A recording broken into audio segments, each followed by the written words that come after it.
Go for it. So, good evening, brothers, friends, and family members. I want to welcome you to our inaugural episode of Inside the TEP Studio. And I'm your host, Ruben A. Rivera, and a lot of you know me as Brother Zoolander. In this episode, we will explore the life and times of a very special brother, William Bagby.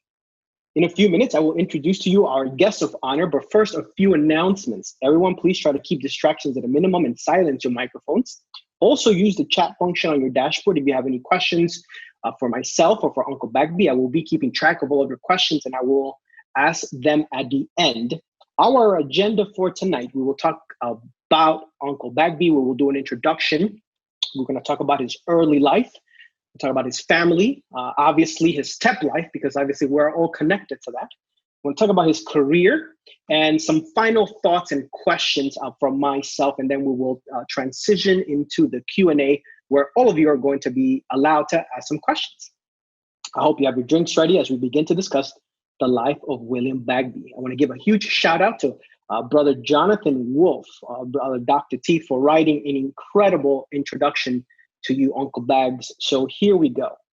In Phi Chi, we are all brothers, but there are a few of us who can rightfully be called legends. Today, it is my honor to speak to one of these legends, William Christopher Moondoggie Bagby. Moondoggie, or Bagby, as most of us know him, was one of the earliest brothers of Phi Chi, pledging with the Alpha class. Not to make our esteemed guest feel too old, but when Bagby pledged, the US just entered the first Gulf War in Iraq. Nirvana's Nevermind had just been released, and Terminator 2 would be the biggest box office success that year. Also, Phi Chi had a house, a beautiful 3-story brownstone on the corner of 144th and Convent Avenue, which most of you still pass by today on your way to work or on your way to school. Things were different. And yet the Phi Chi experience was very much the same as now. Problems with nationals, problems with school, problems with women, problems with life. Yet through all of that, William Bagby remained holding out a hand to help. In his nearly 30 years of brotherhood, Bagby has personified the ideals of friendship, chivalry, and service through his constant, clear, and unrelenting support of our brotherhood and brothers. During his time as an undergrad, Bagby had a perfect record of activities, serving in just about every position available. He was pledge warden, house manager, chancellor, vice chancellor, and I'm sure if you ask him, there's a lot of more positions there.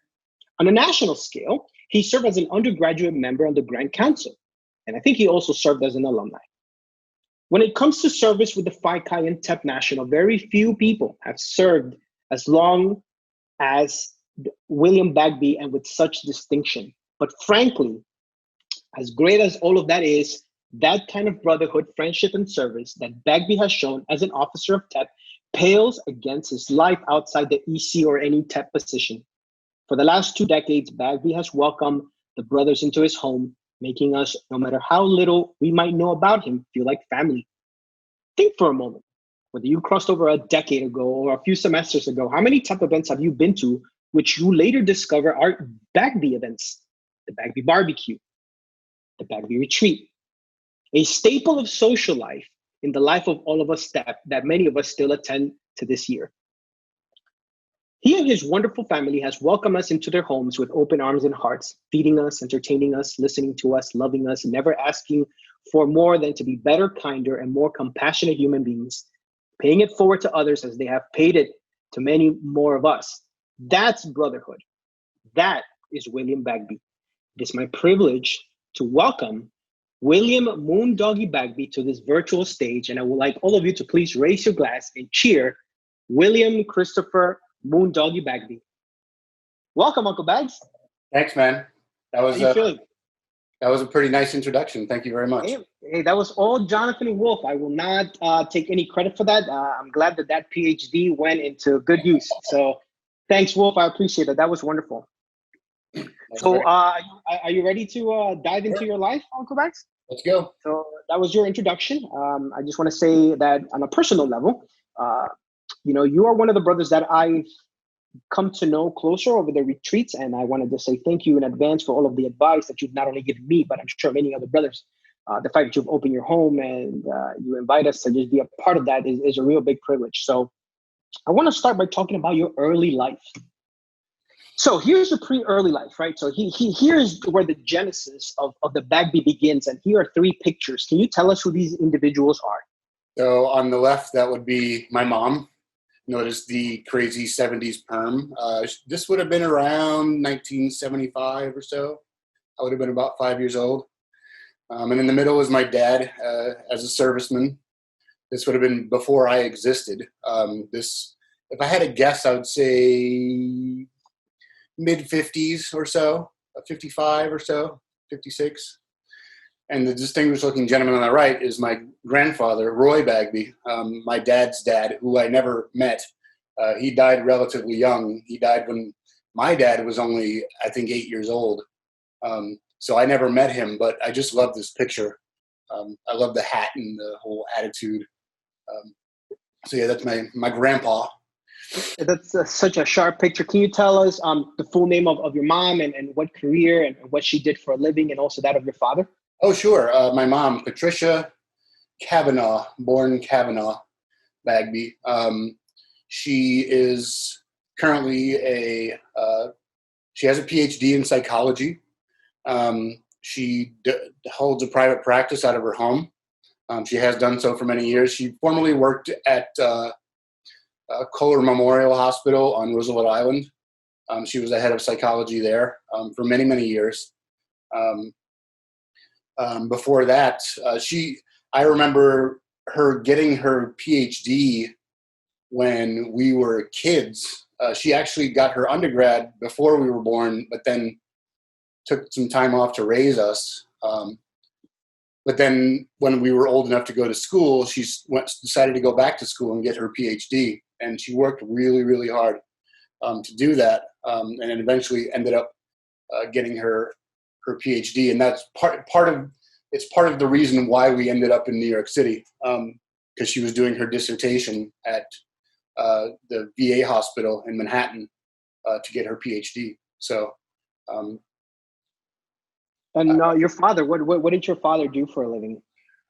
He was a purchasing agent, and what that means is he was a guy who worked in an office and spoke to salesmen all day long. So salesmen want to sell things and purchasing agents want to buy things. So he would be dealing with salesmen over the phone. He would schmooze with them, have lunch with them, et cetera, et cetera. That's kind of what I remember him doing our whole life. I remember he always had an active interest in like playing the drums and music, and it sort of informed me on my musical tastes early on. So he always had a passion for music, but he, wasn't talented enough to be a professional musician, but he always, practiced drums and encouraged us to be into music and stuff like that. But yeah, his job was as a purchasing agent. And he was, by all accounts, very, very good at it, and well respected and loved by his colleagues. Yeah. That's awesome. Thanks for sharing that. I do recall one story that you told me about your father, that one of the reasons how you got into computers was that one time your father went to an office and there must have been a computer or something on the floor. And he said, "Hey, yeah, sure, go have at it." And I want you to think about that, because when we talk about your career, I want us to maybe go back to that moment and maybe talk about the genesis and how you got into what you do now, which I think is really interesting. Yeah. So Thank you so much. Let's talk a little bit about these individuals here. On the picture on the left, obviously we see Mickey Mouse. Yeah. And on the right, we have your siblings. Can you tell us the name of your siblings and from oldest to youngest? Yeah. So my sister Liz, is on the left in the Mickey Mouse picture. My brother Edward, or Ed, or better Bagby brother, as some of you call him, is the little blonde-haired boy. The girl in the picture is my cousin Tammy. She's my mom's sister's daughter, and then I'm on the right there. She has her arm around me, and then likewise in the other picture, I think we're a little bit older there. I guess we would have been about, I think my sister would have been about 10 or 11, maybe 11 or 12 here.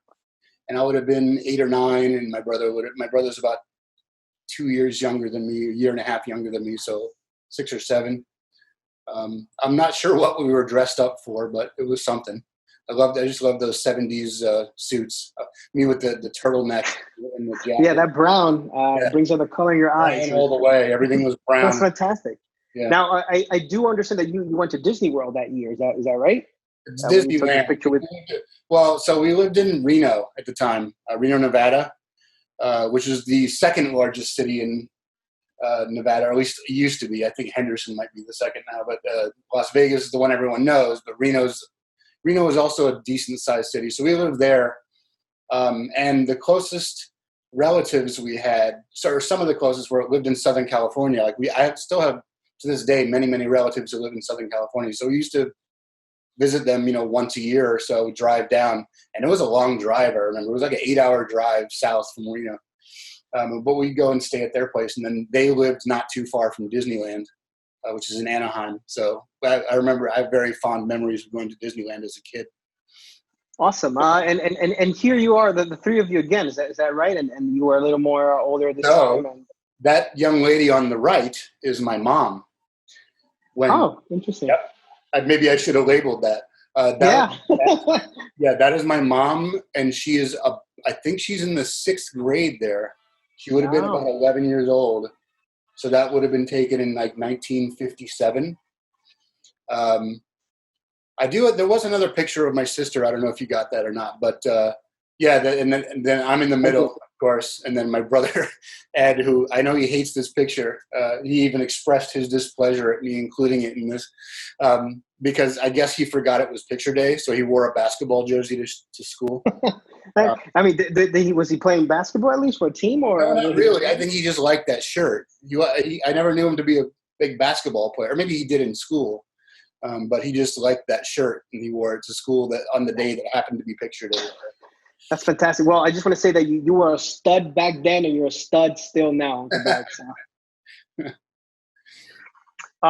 So you sent this picture to me, and I thought it was really interesting, and I want you to talk a little bit about what this picture means. And I know you were born in California, correct? And then obviously you ended up in New York.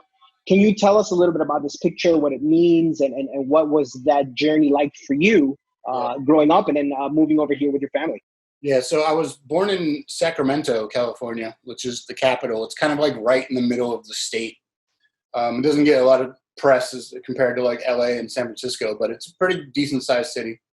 I don't remember a whole lot about it because I moved from there when I was about 4, and we moved to Reno because my dad had gotten a job in Reno, a pretty good job. So we moved to Reno when I was about 4. We lived there when I was a kid. I grew up, went to elementary school there. And then as I alluded to before, my mom was doing her graduate studies, and my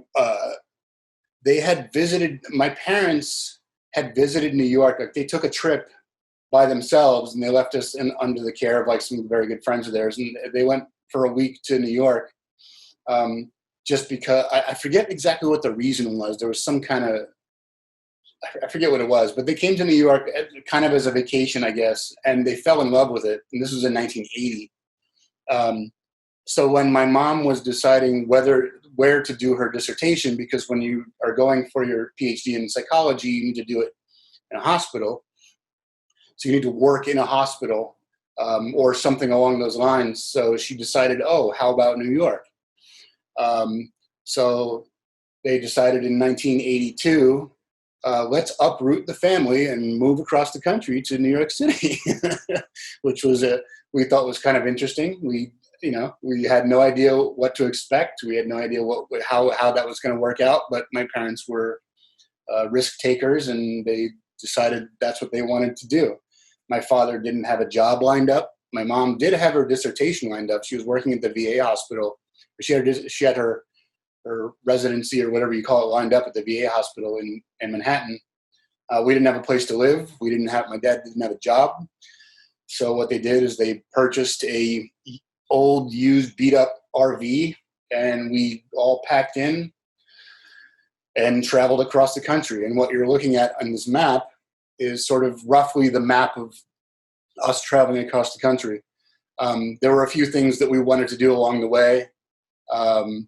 for example, visit Yellowstone Park. That happened to be the year that the World's Fair was being held in Knoxville, Tennessee. So we knew we wanted to go and do that, which is why there's that big detour where the letter H is down there in Tennessee. But aside from that, we kind of winged it. This is all retrospect to me, because at the time I thought they completely had everything planned out, and they kind of had no idea. So you're surprised. You were just coming on for the ride. Surprised many years later, I discovered they really had no idea what they were doing. But they're smart people, and they just figured it out. So this sort of represents all the different spots that we stopped. And I had to actually consult my sister for a lot of this, because I had forgotten a lot of the route that we took. This isn't the exact route. There's sort of bits and pieces that are a little bit different, but there were some key points that I remember, like the World's Fair. I remember very vividly. Well, that's I mean, amazing, and it's incredible. And I think if you look at it in perspective and you go back, I say thanks to your parents for making that decision, because if they wouldn't have decided to move over to New York, we would not have had you. And what a blessing in disguise that unknown and unplanned move was to us here at TEP. Yeah, I mean, most people would have just gotten the family on a plane and flown. Like normal people, right? Like normal people, but we decided to take a month. It literally took us a month.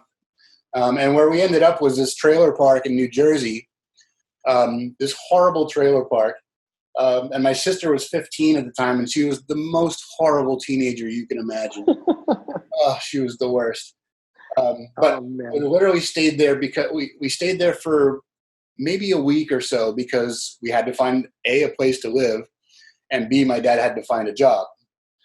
So they got that sorted, and then we moved into the city in 1982. So we lived in Manhattan for about a year in a roach-infested sublet in Chelsea. Oh, kind of like the Bronx. Okay, I got you. Okay. This was 82 was when New York was starting to come out of, like, starting to recover from like the 70s, and like the crime and the decay and everything. Like the subway cars still had graffiti all over them and stuff like that. So it was starting to come out of it. Like Ed Koch was mayor, and they were making improvements, and things were getting better. And then we moved out to Queens, to Astoria, Queens in 1983. My parents bought a house that my sister still lives in. So I want to take a quick picture of this, and Liz Bagby Perez stated the following, and obviously these are on the archives of what we know as Facebook, so these are public. She says, "I'm thinking 1976, and was that in New York? Or, I mean, I'm assuming no, in California, right?" This would have been probably in San Francisco. I think we were on a streetcar. I think we were on a streetcar in a cable car in San Francisco. Note the pretty cool pants that my dad's wearing there. Fantastic. And that's your dad. I had the privilege of meeting your dad years ago. Obviously, I had just crossed over, as a TEP, and I remember going to my first Bagby barbecue. And I'm talking about, I mean, I've been a brother now for 17 years, believe it or not. So I do feel very seasoned. And I remember my first year going over, your dad was just such a kind and humble individual. He says, "Oh, you're a TEP. You're with the Bagby." He said, "Welcome." And obviously here I am, this like new person. I had no idea. And your father was such a warm and kind spirit, and I obviously see that in you. Yeah. So obviously there's some good continuity there. So I appreciate this picture for I mean, you can just he's kind of like when you always get that question, like, or you have that assignment in school, like who do you consider to be a role model? And my dad was always kind of my role model. Like I didn't name like Abraham Lincoln or whatever. I mean, those guys are great. Don't get me wrong. But, but why is that? I'm curious. Why was your father your role model? I don't know. There was he had a certain temperament to him that I found really appealing and comforting. Like, and I try to be that. I try to emulate that as much as I can. Where like you want to make people feel comfortable, at all times. Like. He didn't suffer fools gladly, as they say. Like he wouldn't put up with shit. Excuse my French, but he always tried to make people feel at ease as much as possible. Interesting. And I always liked that quality about him, where he just always wanted to kind of go out of his way to make people feel comfortable, whether it was in our home or whether we were out or he just met them or what have you. You know, he just had a very That's good. awesome. Yeah. So I want to kind of bring up to this picture, and again, Liz Bagby Perez said the following: I wonder who took this picture. Maybe it was our camera on a timer. I love this picture, not just because it shows a wonderful family all together, but because it's proof that I was once slender. Wowza, what a hottie. But I won't blame Will if he untags himself. I mean, really, that shirt, 1985, isn't even an excuse. Yeah. Can you tell us a little bit about this picture? Or I assume that you were already here in New York. I don't honestly remember taking this picture. I would have been probably 15 or so in this picture. I think my sister was 18. She would have been going off to college, and my brother maybe 13 or so. I don't remember taking the picture. I don't know what I was thinking with that shirt either. I probably thought it was pretty cool at the time. But yeah, it is a good photo. I really do like this picture. And it does prove that my sister was a hottie. Cool. Let's pivot a little bit and talk about family. I think family is so important, and I mean, when we think about our families, there's so many warm thoughts, and there's so many good feelings that we have. But I want to talk about the love of your life, obviously, because that's where your family, your nuclear family, is now focused. And I have some pictures here, and I want you to walk us through these pictures. But I want to read these posts because I thought they were so funny, right? The one on the left, I think you look like a very young Slim Shady. Yeah. And it says, Angeliki Papadimitriou, quoted heart, smiley face heart. Yeah. In the center, K. Murdy says, beautiful people, hope you make 60 years as Uncle Bob and me, love on K. And then on the right one, on Penny said, we were happy and young, and I feel ancient lately. That was only 12 and a half years ago. And this picture was posted 6 years ago. So this picture was taken 18 and a half years ago. Yeah. Can you walk us through these pictures and where you were and what was happening, what was going on? Yeah, to be honest, I'm not sure where the one on the left was. I can roughly picture the year because there was a year that, for whatever reason, I decided to bleach my hair. I think I was living in apartment 74 at the time, if I recall. And I was experimenting with different hairstyles and stuff. I remember I had long hair in a ponytail at one point, and then I cut it off, and then I grew it out again. But I decided for some reason to dye my hair, and then I got it cut, so my brown roots were showing. This is back when I had hair. I don't really have that much hair anymore. So it would have been early 2000s, probably, just judging by how young we both looked there. I don't know where it is, but it looks like I'm wearing a button-down shirt, which I don't do often, so it must have been some sort of event. How did you and Aunt Penny meet? I'm curious. We met on the handball courts at PS 112 Park in Long Island City, New York. My friend Mike Karras, who passed away last year, a very good friend of mine from childhood, he introduced us because I think he was dating her best friend at the time or something. And I think Penny saw me playing handball or something, and she was like, "Oh, who's that?" She thought I was cute for some reason. My friend Mike was like, "Oh, that's my boy. Let me go introduce you." So he introduced us, and like I didn't know it at the time, but I guess for her it was love at first sight. I didn't think much of it at the time, but then from that day on, she kind of followed me around, and I couldn't shake her. Even till this day, I love it. So yeah, we met when we were both kids, and it was just kind of luck of the draw. Like, we lived in the same neighborhood. We knew similar circles of friends, but we may have never met if not for that sort of just random encounter. Wow.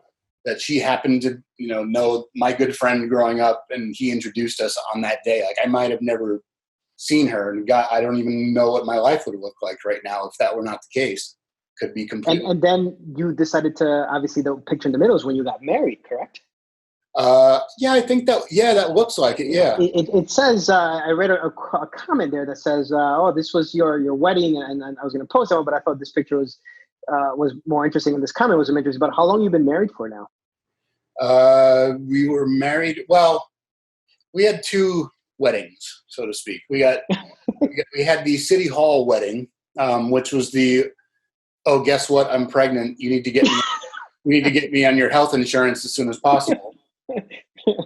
There was that wedding. So we did the city hall thing where we had literally 2 other people in attendance, and that was Grania Murray and John Pavlakos. And then a year and a half later, after our daughter was about to be born, she was already born and we wanted to baptize her, but in the Greek Orthodox Church, which my wife is Greek Orthodox, if you want to baptize your child, you have to have been married in a Greek church. Sure. So we had to kind of throw together a wedding real quick. So we did that. And we didn't invite a whole lot of people. And I still to this day feel kind of bad about that because there were certain people that had to be left out. But it was really like a quick thing that we had to do. And we literally did it just so we could baptize our firstborn. Awesome. Which kind of leads into that picture on the right, which is Penny pregnant with our daughter, Gail. And if I recall correctly, this was at a formal that we had at Ricardo's. Ricardo's? You had events at Ricardo's at the time also? Man, that place has been through. Sure, it was at Ricardo's. I threw a lot of us vividly because Penny was very angry because there was a certain brother who I'm tempted to name, but I won't, who called her Barney that night. Oh, no. Yo, note to self, nobody those who were there know who it was. That's terrible. Oh, my gosh. Kind of upset about that. I later gave it to him pretty good. Oh, man. Yeah, but I thought she looked lovely, personally. You know, that's awesome. There's something about a pregnant woman that is very lovely. It is a lovely picture. You all look fantastic, and I'm just seeing your growth and your development as a young man to a seasoned man to a man who has no idea what's about to happen. So that's really awesome. Right. Oh, and I really had no idea what was about to happen. So I want to bring up this picture because obviously this picture is a culmination and a summary of your love together, and obviously. Giselle Samari Puccio writes, congrats. Oh my God, they're all so grown up. Can you tell us who these wonderful individuals are, their names, and give us some characteristics about them? Yeah, so starting from the top left, I guess, is my daughter Gail, my firstborn, as I call her. She's 18. She's kind of a bookish, nerdy girl. A little bit. She's always been a very good student. She had some challenges early on. Many guys know, and some don't, maybe, that she was born deaf. We only discovered that about a little over a year after she was born. We had no idea. So we were obviously devastated by the news after we got her tested for it. But then we discovered there was this new technology called a cochlear implant. That had just been developed a few years before. So we decided, we're going to go all in on that and see how it goes. And we eventually got her first. She got her first one. You can do the research on your own about how it works and what it is exactly, but it's essentially kind of a bionic ear. It's a coil that goes into your. So the reason she's deaf is because her cochlea doesn't work properly. So there's a coil that goes into your cochlea and communicates with your brain. She wears this like device on her ears that allows her to hear. So she got her first one when she was a year and a half, and then she got a second one when she was 5. So she has 2 of them. And then, after that, she just flourished. Like we took her to this school called the Clark School that taught her like how to talk, basically how to hear and how to talk, how to speak. So people that don't know that she's deaf may not even have ever realized that she was, because she is very, very smart and very, very, educated and had very little problems with school thanks to this technology. So that's, now she just finished, I should say, her first year in college. She's going to Rockland Community College, which is nearby. It's part of SUNY. And she's flourishing, and she's doing really, really well. She doesn't like online classes very much, but, A lot of students, at least in my experience and in my line of work, hate online classes just because it's such a self-disciplined kind of practice, right? You have to be very self-disciplined with that. But tell us about your middle child. So on the right is my son, Christopher. He looks so young and innocent here. I did imagine compared to what right now, he looks like a long-haired hippie freak because he hasn't gotten it in like 6 months. He kind of looks like a young Jesus a little bit. But he's a fascinating specimen, that boy. He is incredibly smart. He really is into technology and science and all those types of things. He's been using computers his whole entire life, as my older daughter has as well. So they're, they have that different perspective. Like I grew up without computers until I was a little bit older. Or especially without internet, and he's grown up on the internet, so he's kind of a whiz at all that kind of stuff. He kind of hates school, but he's doing okay considering all that. He has his very quirky collection of friends. They're very odd kids, but I really like them all. And he's a junior or senior in high school? He just finished. Well, he's finishing his junior year, so he'll be a senior. So, really? So you're gonna have another pretty soon? Hopefully, if he gets his classes. Because he kind of loves the stay-at-home thing. He a lot of kids do classes that much, and he hates doing homework. But we're getting him through it. But yeah, he's going into his senior year. Awesome. And the latest member of your family. The latest. This is Georgia. We call her Georgie. This is her without hair. Now she's got plenty of hair. Yeah. I guess she would have been about 2 years old here, so maybe 1.5 or so. She was born in 2016. She's now 4 years old. She goes to preschool. At least she was until this pandemic thing happened. So she won't be going. She'll be going into.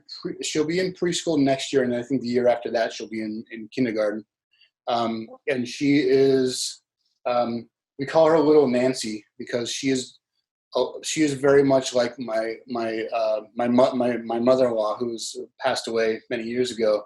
And somewhat like my wife, where she has very strong opinions and she is not shy about letting you know. She has, as they say, no filter. She just awesome. She just goes, and she will. If she is displeased, she will let you know. Let me talk a little bit about this picture, and I chose these pictures for a couple of reasons. I remember when I crossed over and I met your family, and I met Gail. Gail was about this age, and now seeing that you have a college, daughter, and for the this has been pretty much the last 14 years. When you see these pictures, how do you feel? What are your thoughts? What comes to mind? That was I remember that trip we took to Florida. That would have been the safari bus at Animal Kingdom. Yeah, she would have been, I guess around 8 years old or so, 7 or 8. And we went to Florida because we wanted to do all the theme parks and stuff. And the kids were young. She was 7 or 8, and Christopher was 5 or 6 or so. And we just had an absolute blast. We loved it. The kids loved it. I can't recommend Animal Kingdom more highly if you have kids. Or even if you don't, it's really an awesome park. It's one of the Disney World parks, and we just had an awesome time. So that was like a really fun, special time for the family. That was like our first, I guess, family vacation that we took because they were old enough to travel and stuff like that. I mean, we had gone short distances, but that was like our first time flying anywhere, to go on a family trip. So that was a pretty special, fun time. And when you see now this picture of your daughter graduating high school, right off to college, it's kind of stunning. Like to think that she's like a graduate. I mean, it makes me feel proud. That we got her there, because there was, like, as I mentioned before about her, like her hearing loss and stuff. Like we had so many doubts and fears and worries when she was young about, is she going to be able to? And in hindsight, it seems ridiculous, but at the time, we really felt like we were so concerned. Like, is she going to be able to integrate into society? Is she going to be able to enjoy music? Is she going to be able to learn the way other kids learn? All of that stuff turned out to be completely fine. She loves music. She is one of the best students in her class. She adjusted wonderfully and done beautifully in school, has lots of good friends. And, so our fears were unfounded, but we didn't know that at the time. Like at the time, it was very scary for us. So just to see this as like kind of the culmination of, it makes me feel good to know that we were able to get her to this point and, this milestone, this major milestone in her life. Do you have any advice for, some of us who, might have kids in the near future, about not only about being a parent, but also just being a spouse and being a partner? What are your pearls of wisdom for us younger, us young bucks? Yeah, like I've learned some things over the years. I don't know that I'm necessarily the best person to. Well, you've made it this far, so you've done something, right? So it's funny. Like I was talking to somebody about this the other day, how like, and I don't mean to throw my siblings under the bus, but like out of the three of us, my brother and my sister, we're the ones that are still married. And at the time when me and Penny got married, we were the ones that no one gave a chance to. Really? Like my brother and sister, like they thought those were going to last forever, and me and Penny were going to fall apart. And like it turns out kind of the opposite. I don't know. Maybe that's a testament to both of our stubbornness, because we're both very stubborn people. And we both have very strong opinions about things. She expresses them a lot more loudly than I do, but I am also very stubborn with a lot of things. As far as like advice with spouses and stuff like that, just learn how to compromise. If you can do that, you can kind of do anything. Like if you can just let go of things and compromise a little bit sometimes. If you can't compromise, you're gonna run into a whole lot of problems. I'm writing that down right now. Yeah. Compromise. I'm going to put a star next to that. Okay. I mean, there are things you want to draw a line in the sand, like the old saying goes. I don't know who said it, but it's choose your battles wisely. Yeah. Don't go into battle with, especially your spouse, because this is supposed to be the person that you love the most. You don't go into battle with them just because like you feel slighted or whatever. Like take a step back and just kind of take a breath and understand that you're supposed to be in this together for your own mutual benefit.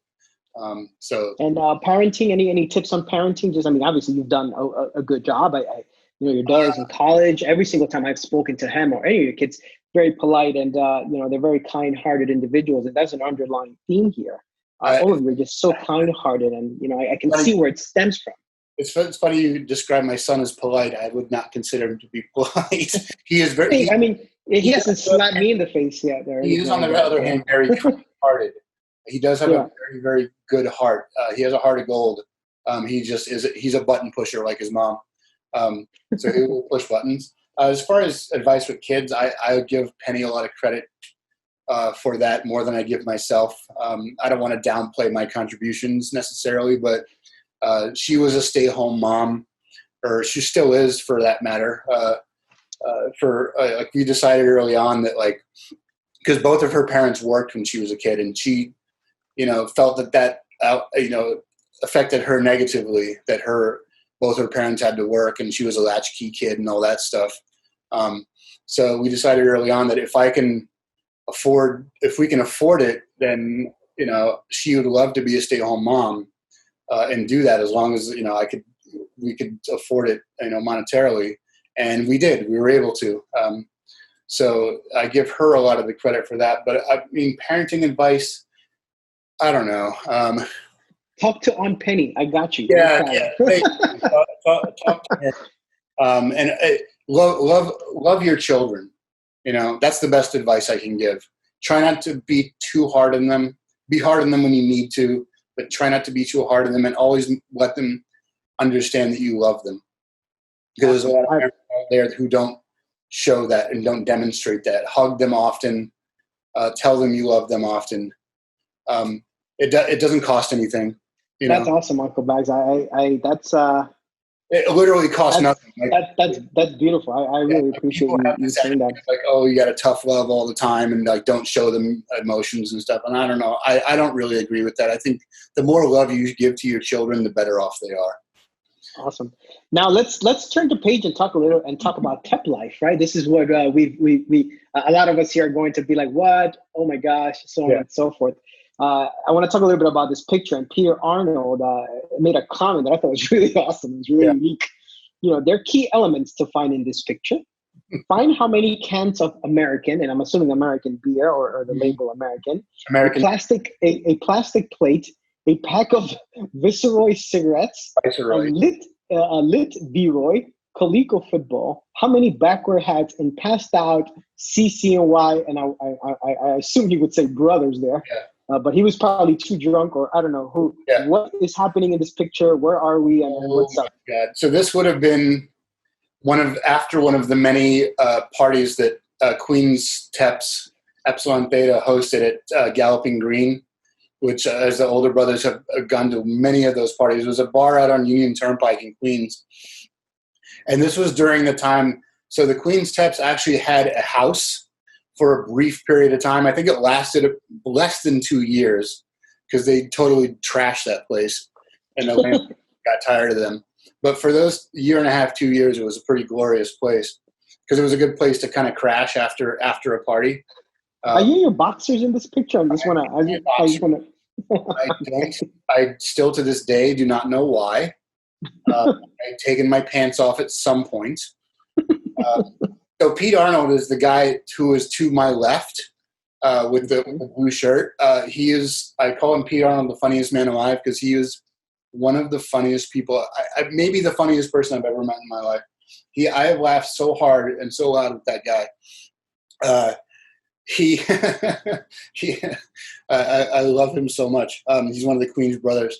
But yeah, this is like a classic picture, and this showed up just randomly on Facebook one day. So they had another version of this pic. So I can probably name all the brothers in this pic. So on the left, that would be Rob Mayer with the TEP shirt and the white hat.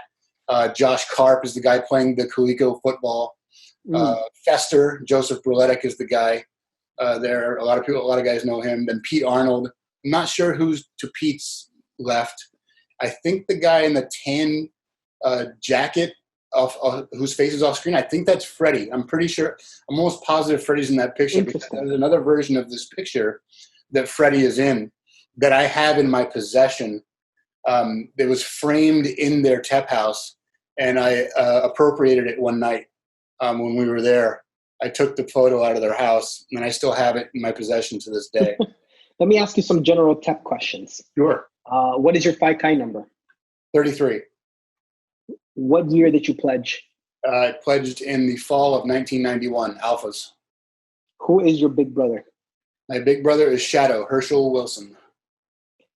How and where did the name Moondoggie come from? I think at the time I was rushing, I was going through like a cutoff jeans, backwards hat kind of phase. And I kind of looked like, I guess in their minds, like a surfer. Because they knew I was originally from California. So I guess in their minds, to their New York-centric minds, I was like this surfer dude. Although I think I may have surfed once or twice in my life. I was never a surfer guy. And there was a show from the 60s called Gidget, and there were a couple of surfer dudes on it, one of whom was the Big Kahuna, and the other main surfer guy was Moondoggie. And I guess they thought at the time that that the Big Kahuna was too cool of a pledge name. So Moondoggie it was. Who was in your pledge class? Sorry, say again? Who were your pledge brothers? Oh, God, let's see if I can remember all of them. Johnny Chaka, the Monkey Boy McCartney, Hayton Bumstead Amrute, Sovereign Gilligan Shaw, Ioannis Keg Pavlakos. Interesting. Let's see. Paul Nimrod Pasquale. Oh, I'm gonna fuck this. Oh, interesting. God, what's his name? That's okay. I'm sure we'll be able to fill in the blanks. Hold on.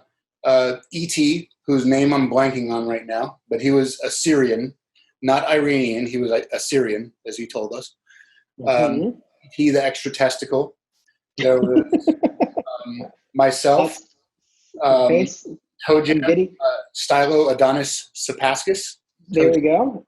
And someone DHL, which stood for Dick Hung Low, out in Anatole.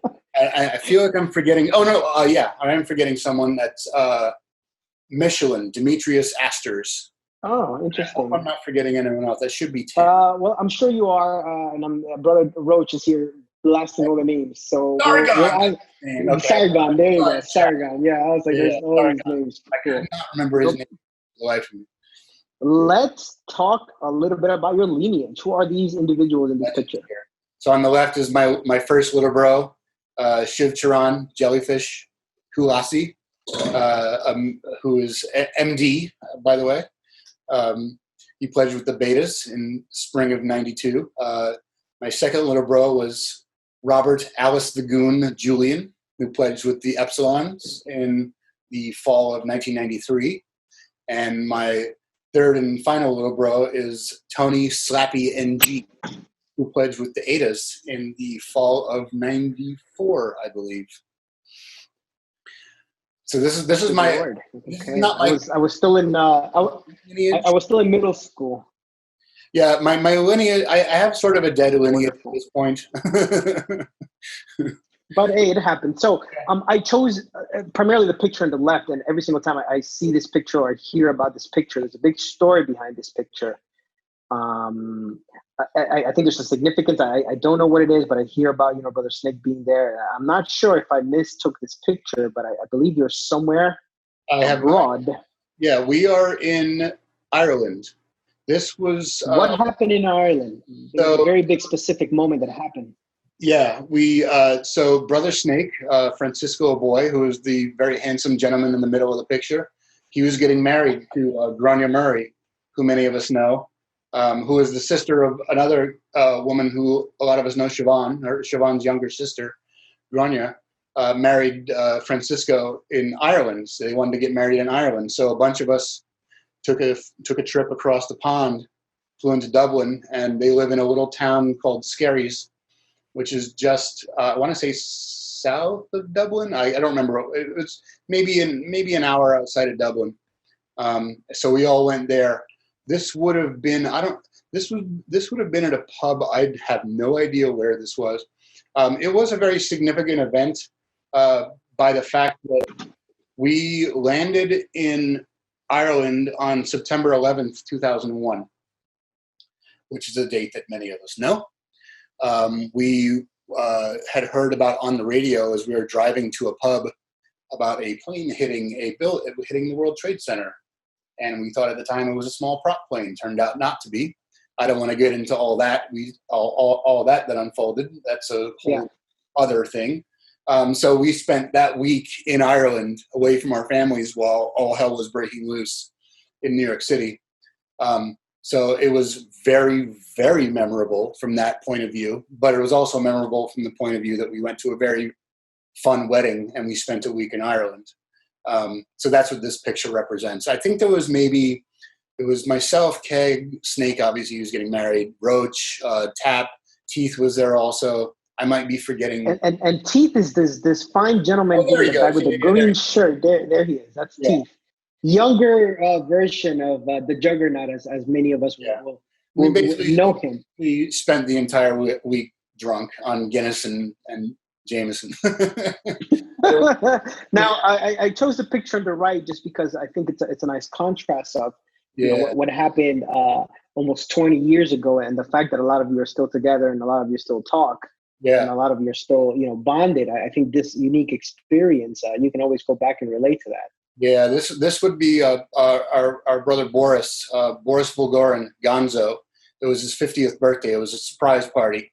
Although he didn't seem very surprised when he got there. He kind of knew that he kind of knew the situation. But yeah, that's myself and Gurk, obviously, and Boris and Keg and Doc. Ufael Henry. Phi Chi 001, by the way. That's right, Phi Chi 001. Now, let's talk a little bit about something that's very significant to all of us, and we want to talk a little bit about the Bagby barbecue. And this is a quote that you had. Well, we did it, folks. Another epic one in the books. Winterfell has successfully been defended. A huge shout out to Fung, Monsoon, and Bien Regner Peralta, Brother Leach, my nephew Max, and everyone else who helped set up, cook, clean, get the fire pit going, etc. You are the real heroes. Also, thanks to everyone who brought desserts, ice, beer, etc., birthday gifts for me and Chris, and it was most appreciated. And I do have some comments here just regarding that.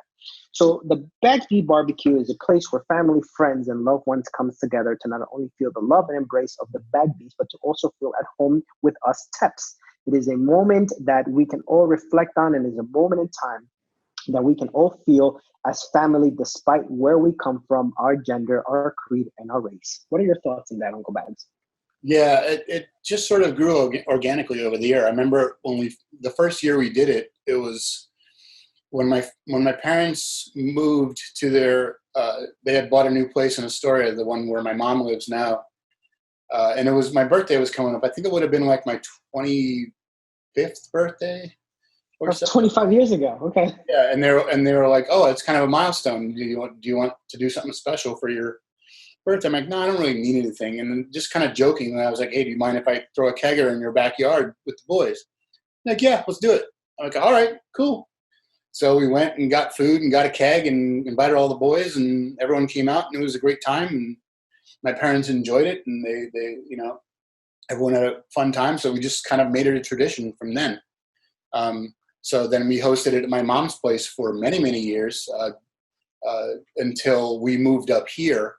I think we still hosted it at her place once when we lived up. We moved up to Rockland County because we lived in Astoria for many, many years near my mom. But we moved up here in 2014, and we did it one more year in Queens and realized, you know what, it's too hard for us to host it there because it's too far for us and it's too much preparation. So we're just going to host it at our place. And our place, as many of you know, is picture perfect for magical. It's magical. It's everything and then some. You know, we got a pool, we got the setup, we got the whole thing, and it's just kind of perfect for hosting backyard barbecue. So we decided to do it here from then on. And this picture represents, this was last year, right?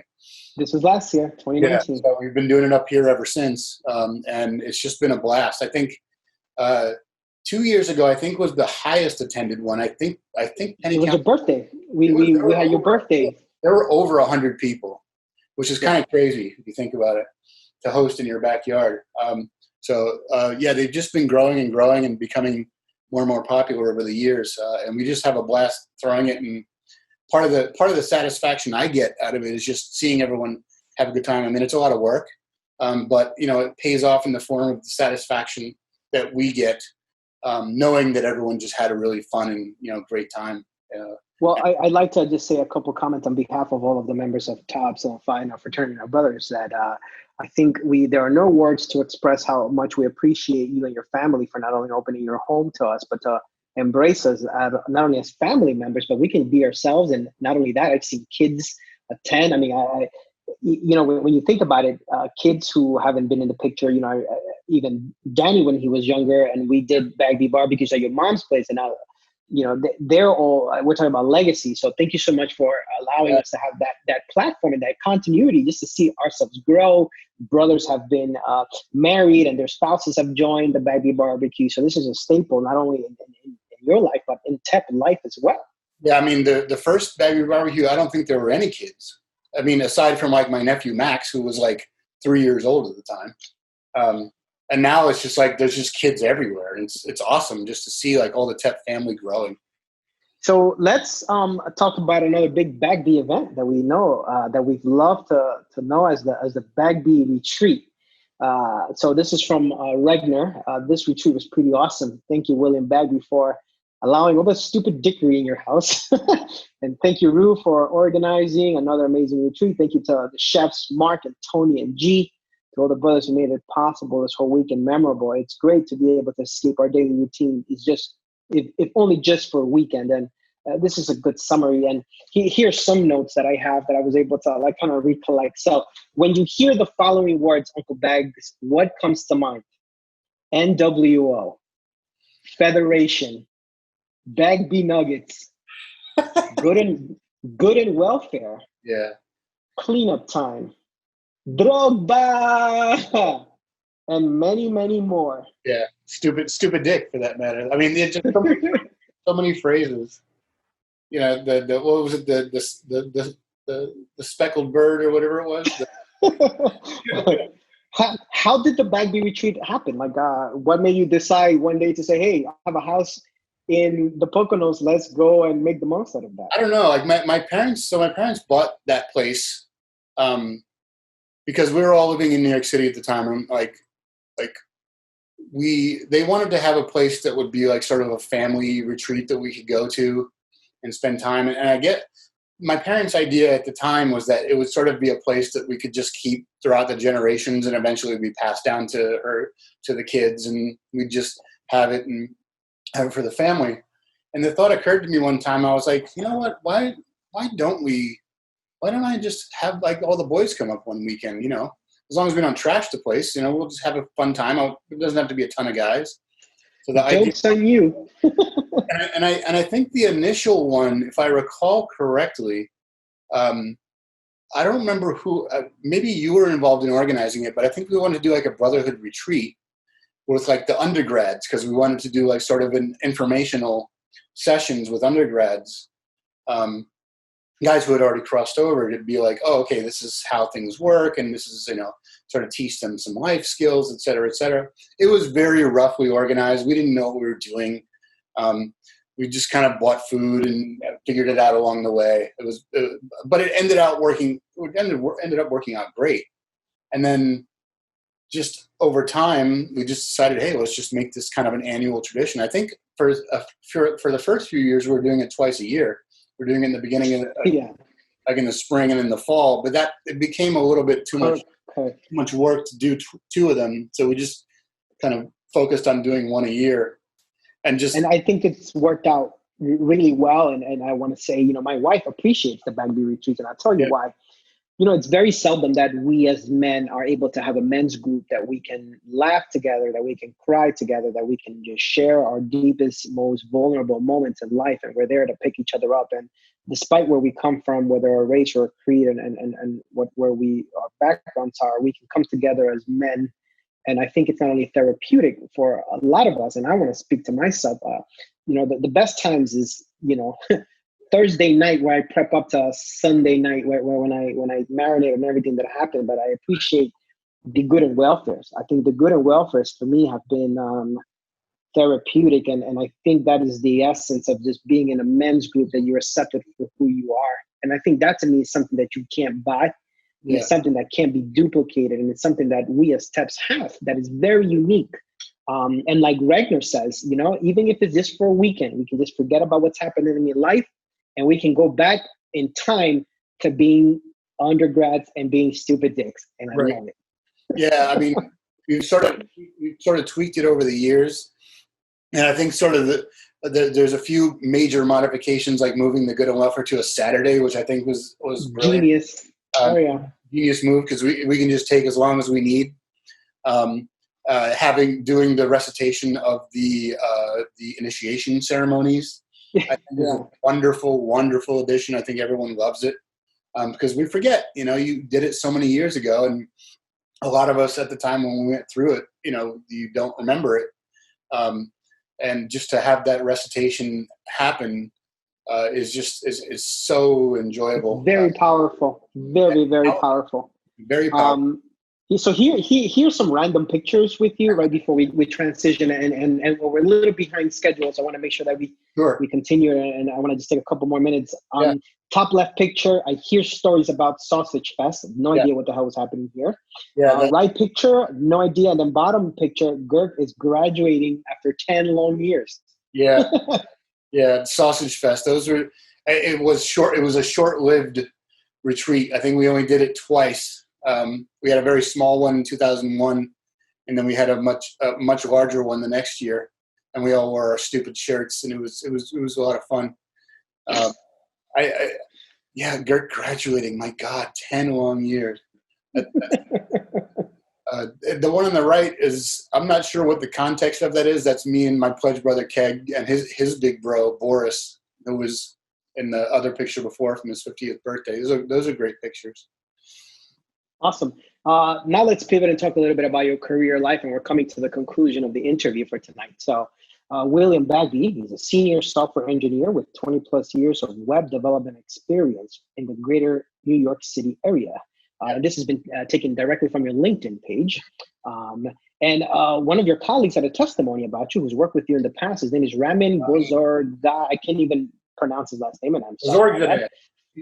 Yes, him. Founder at Something New. And he says, Wilhelm Bagabus is pretty much the coolest guy this side of the developer pod. I have been working with Will on the Business Exchange project from day one, and he's been a key member on this team. He manages to take on multiple roles with little or no effort. His knowledge in web development is vast, and he can tackle problems at pretty much any level, being front end or back end related. Oh, hey, he's a great drinking buddy. not surprised on that.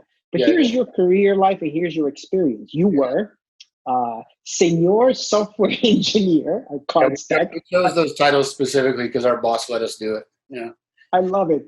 Then you were the senior software engineer at Monograph, senior software engineer at McGraw-Hill Education, which I actually, when I found this out, that's fantastic. I'm hoping that you have some connections there because we're trying to get a grant from McGraw-Hill, believe it or not, from where I work. Yeah, I still got a lot of connections there, actually. The developer at Bloomberg and senior applications developer at Bloomberg Business this week. You have an education of the City College of New York. You have a bachelor's degree in science, in computer science, from 1989 to 1998. Yeah. Your activities and societies include Talents on Phi and student government.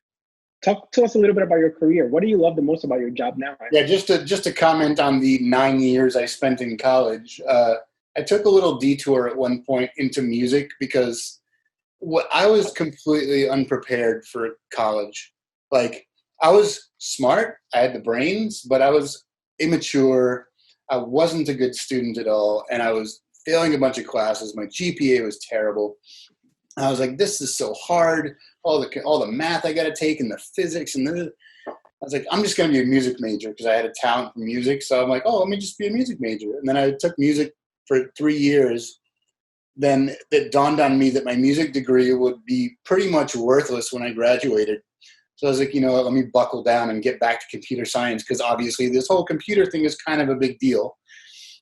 So I should probably just buckle down and get back to that. And I did, and I focused, and I became a much better student, and I finished. Anyway, aside from that, I'm glad I did that because if I had gotten my music degree, I might be like literally singing in Penn Station on the floor with a guitar.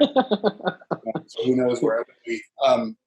But yeah, so I developed an interest in computers early on. You alluded to it earlier. When I was a kid, I had a very formative experience when I went with my dad one weekend. He had to go into his office for some reason, like to pick up some paperwork or something. And he's like, oh, we have these new computers at work. And if you want to come check them out. And I'm like, oh yeah, sure. That sounds great. And he showed me these computers, and they were, I don't even remember what they were, but they had like these workstations and this huge mainframe that they had at their office. And there was like some game that you could like type in the command line. And I was just immediately, I was like, yeah, this is what I want to do for the rest of my life. And how old were you at that time? I was 10 years old. This would have been in 1980. And it was like, there was some kind of game on the computer where like, you're this man who jumps on balloons. It was like, it's a really rudimentary, crude game. And I just knew it. I was like, this is going to blow up. I don't know how, I don't know when, I don't know why, but this is the future and it's going to blow up. So like my parents encouraged me all throughout my teenage years by buying computers. Like we never had, like we had the original Atari because everyone had the original Atari 2600, but we didn't have any consoles in my house. We didn't have Nintendos. We had computers. Like that's what my parents spent the money on. And thank God they did, you know, because I was able to learn basic programming and all that kind of stuff. And, you know, which served me very well later on. But in any event, I eventually got into a career as a software engineer. Started off slow. I was a temp web developer at some crappy marketing agency in Soho. That was my first. I had internships in college doing some stuff, but it wasn't really web development. It was just sort of random computer stuff. But getting into web development, that's really became my bread and butter. Like being able to produce websites, like producing things on the web, it had this visceral feeling of like, oh, I'm producing content that the world can see, you know. And you get this immediate gratification from like being able to develop something that people can see right away. Like you make changes to a page, you push it, you do go through your deployment, and it's immediately on the web. And that really resonated with me very strongly. So I started my professional career in '99 at a startup, which isn't represented here. No one would have ever heard of it. It was called Ad1. They represented, if you can believe it, they were owned by a conglomeration of newspapers, and our business was putting classified ads on the internet. Back when newspapers were relevant. They no longer really are, unless you're the New York Times. Yeah, well, that's true, yeah. So, like, it was a pretty crude business, and we eventually went out of business, but I learned so much working there about web development. I learned Java. I credit throughout my career so many people who none of whom, maybe a couple might have met, some of my coworkers, the aforementioned Raman, who gave me that nice review on LinkedIn, I hold in very high regard. But there's so many people along the way who have helped me learn and grow as an engineer and become a full-fledged software engineer, as opposed to just like a web monkey, a guy who can make web. That's a really good point, and I wanted to ask this question, and this was some of the questions that were sent to me in advance. Yeah. If you had any advice for younger undergraduates who want to be in this field of software engineering or even in the computer science field, what advice would you give them now? Learn JavaScript. 2 words, learn JavaScript. It's the language of the web. It's the language of backends if you're doing Node. It's a universal language that you can use for almost anything. Learn JavaScript, learn it well. Learn a framework like React or Ember or, there are many others, Vue, etc. But learn JavaScript and learn it well. If you learn JavaScript, you will get a job, no questions. Wonderful. Before I go into my final questions, I kind of skipped this question, and I feel kind of bad about it, but I want to ask now before we go into the final questions in honor of James Lipton. If you were to give advice to a young TEP, an undergraduate TEP, a seasoned TEP, someone who maybe is brand new to the fraternity, is joining the fraternity or wants to join or be a part of the fraternity, what advice would you give them, and what has been your experience as a TEP brother? It may sound corny, but serve for the love of service, because it pays so many dividends when you do that. Like, by you serving, you are not only helping the brotherhood and helping your friends and brothers, but you are advancing yourself as a human being. You are learning good qualities as a human being. To contribute back to that thing that you love is so rewarding, both for yourself. I mean, there's a bit of a selfish aspect to it. It is rewarding for yourself, but it is rewarding to know that you've helped out others, whether it be the brotherhood or in fundraisers or like the AIDS walk thing that we do all the time, and like raising money for things and things like that. Like, serve for the love of service. Like, put back more than you take out of it, because eventually you will gain so much from it. And I feel like I've, at the risk of getting a little sappy here, and I hope I don't shed a tear. Sap away, Uncle Bags. I feel like not many people can claim to have what we have at Phi Chi. There are very few people in life in this world that can claim to have what we have. A brotherhood of men who love each other almost unconditionally and will do anything for each other and have such deep feelings and emotions for each other and are always have each other's backs. I've never seen it in any other fraternal organization. I haven't seen it at other chapters to the, and this is not a slight against them. This is just my experience. I've never seen it in the other TEP chapters to the extent that which we have it. Queens College maybe second, but they're a distant second. I've never seen such a close-knit group of people who, that picture you showed before, where so many of us who are, I'm almost 50 years old, and that was Boris's 50th party, and we're still hanging out with each other and having the same laughs that we were having 30 years ago. Laughing over stories that we can tell each other from 30 years ago. Imagine that, you know? Imagine that. Imagine what a blessing that we have here in this brotherhood. I'm at a loss for words sometimes of how much it has benefited me in my life to be part of this thing. I appreciate that, Uncle Bax. And with that being said, here are my last 10 questions for you. Okay. In the honor of James Lipton. What is your favorite word? Copious. What is your least favorite word? Moist. What turns you on creatively, spiritually, and emotionally? Oh God. Creatively, a good tritone. I don't know if you'll understand. It's a musical term. Okay.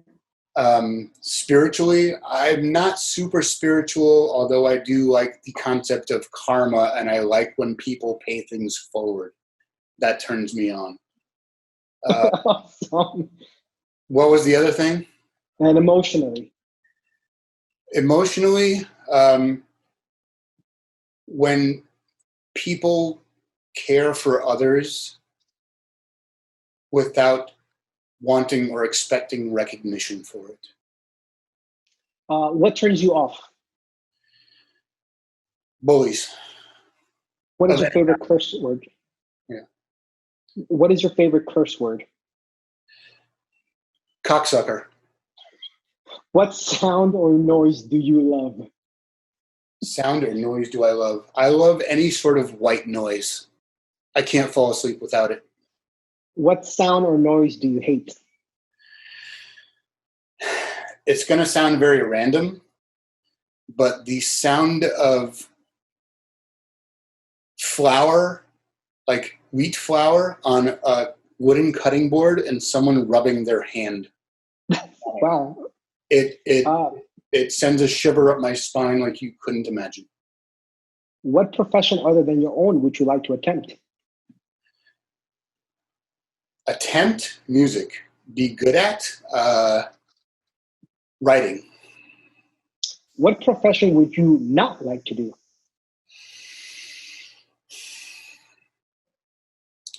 School teacher. If heaven exists, what would you like to hear God say when you arrive at the pearly gates? You did all right. That's awesome. I want to say thank you very much to Uncle William Moondoggie Bagby for this wonderful interview. I had such a blast. This was such a good time. Yeah. And now I'm going to turn it over to the audience members and to all the brothers who've listened and tuned in. All right, the floor is yours. If you have a question, just please raise your hand and I will call on you. I will unmute you and you can ask your question. So let's... I'm a little afraid about this, but we'll give it a try nonetheless. We can edit it out in post. All right, so just raise your hand and I will call on you, whoever wants to. All right, here we go. Here we go. We got Handsome Hansel. Go ahead, Hansel. It's not actually a question. This is something expanding on what Bagby has said in regards of the fraternity and what we have.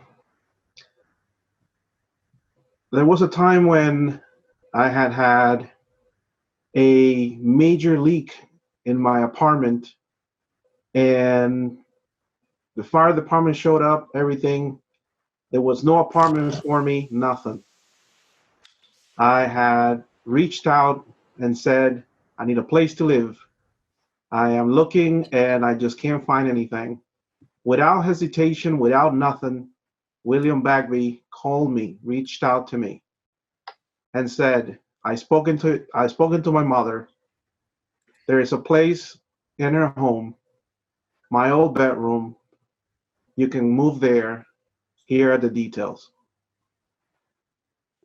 It is really and truly a blessing when you find yourself with such amazing human beings that without a drop of a hat are there for the local service. So I just wanted to share that little anecdote and share this with you guys and say that William Bagby is by far one of the most dear brothers in the fraternity for me, and I will never forget that.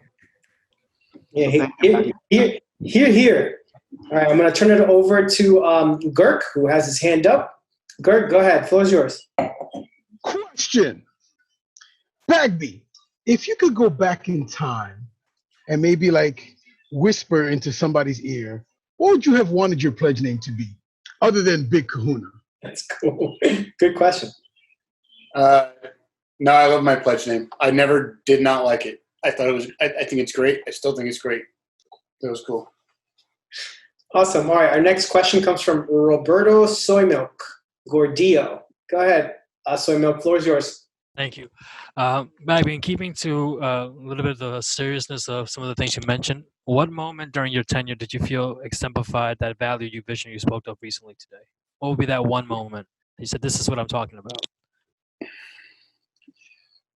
That's a little bit vague. You want to be a little more specific? Like what value specifically are you talking about? Sorry. Hold on, I'm looking for him again just because I muted him. I was afraid. Here we go. Yeah, can you be a little bit more vague? Sure. What moment do you refer to? So I'm referring to that moment where you feel that we have something unique as a fraternity. I don't know that I can point to a specific moment. I think it's just a collection of little moments. For example, at a retreat, when I'm like, like I'll go upstairs to the master bedroom and I'll be like texting my wife or something, and I'll walk out and I'll just see everyone just kind of enjoying themselves, like among all age groups, from like Girk on down to like the undergrad, the latest undergrad, just enjoying themselves. Or like that picture that we took at the barbecue, the last barbecue that we took, where it's like, from Zev, the Brooklyn College TEP crazy Zev, down to like just us just being stupid dicks and hanging out and having a drink and a laugh.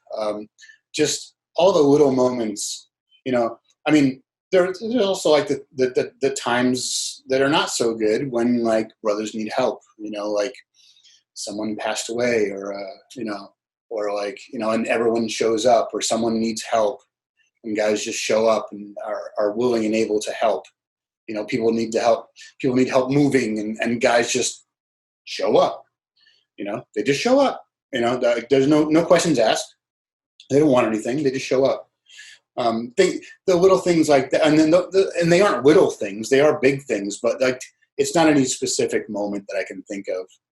It's just all of those things, and the fact that like 30 years in, almost 29 for me, but almost 30 years in, I'm still, these guys, like a lot of these are people I consider to be my best friends. Like I consider no offense to anyone here, I consider my wife to be my best friend, because she is. None offense taken. I can't give you what your wife gives you. Yeah.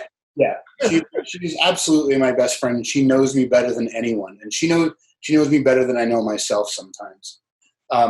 Aside from that, I can't even begin to count how many of you guys I consider to be like my best friends. I can't say like, oh, do you have a best friend in TEP? No, I don't, because I have so many best friends, from Keg to Gert to Teeth to Whoopi to, I mean, so many guys, Goon to Q to, the list goes on of just guys that like, my life would not be the same without them. So yeah, sorry, that was a little long-winded. No, that was a good response. I'm going to take maybe just one or two more questions, and then after that, I'm going to transition out. I'm going to turn it over to Alex Puello. So, Alex, the floor is yours. Go ahead. Hey, Bagby. I have a question. You said that you used to play handball. I used to play handball myself. Mm. And if you could be $100 bet, right? You can play anybody in the fraternity for $100. Who do you think you can beat, hands down? And who do you think you might have a problem playing against? I could probably beat most people. Oh. I'm not. That's not a flex. I'm just saying, like, most people don't play handball. I only know a handful of brothers that play handball. If I had to say anyone I would have trouble with, maybe Whoopi, but he's kind of out of shape, so I probably could take him at this point. But he is pretty good, from what I recall. But I don't know many others that play handball. So I'm out of practice, man. I don't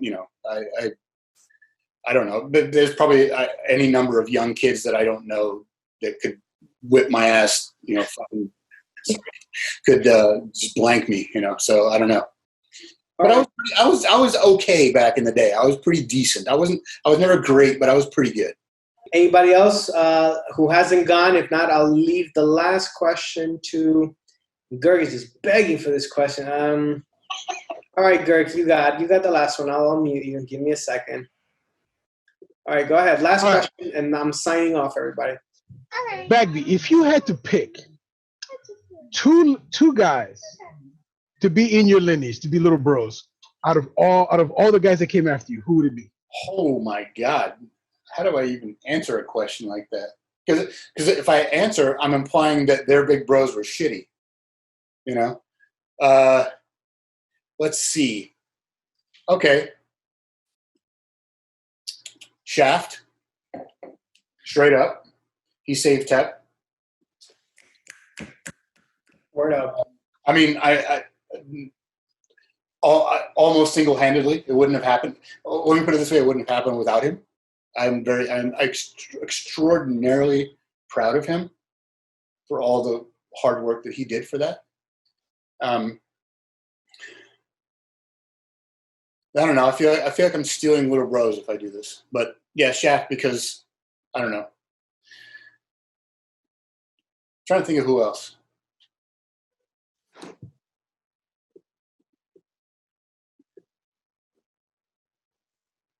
Yeah, that's it. I'll stop at one. Yeah, it's kind of hard to match Shaft in comparison to anything. I mean, you saved TEP. That's it. Yeah. All right. With that being said, ladies and gentlemen, I want to say thank you all so much for tuning in. I don't know about you, but I had a wonderful time. I want to say thank you to our host, and I want all of you to just raise your glass and give a good cheers to William Uncle Bagby. Thank you so much for sharing a slice of your life, Uncle Bags. This was fun. This was great, and I had a good time, and hopefully tune in. We'll have another episode maybe in a month or two.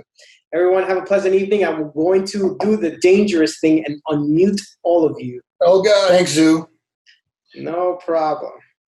Thank you for everything. I appreciate it. I'm honored and privileged. This was amazing. I had a great time. I can't wait to see who's next. Unmuting in 3, 2, 1.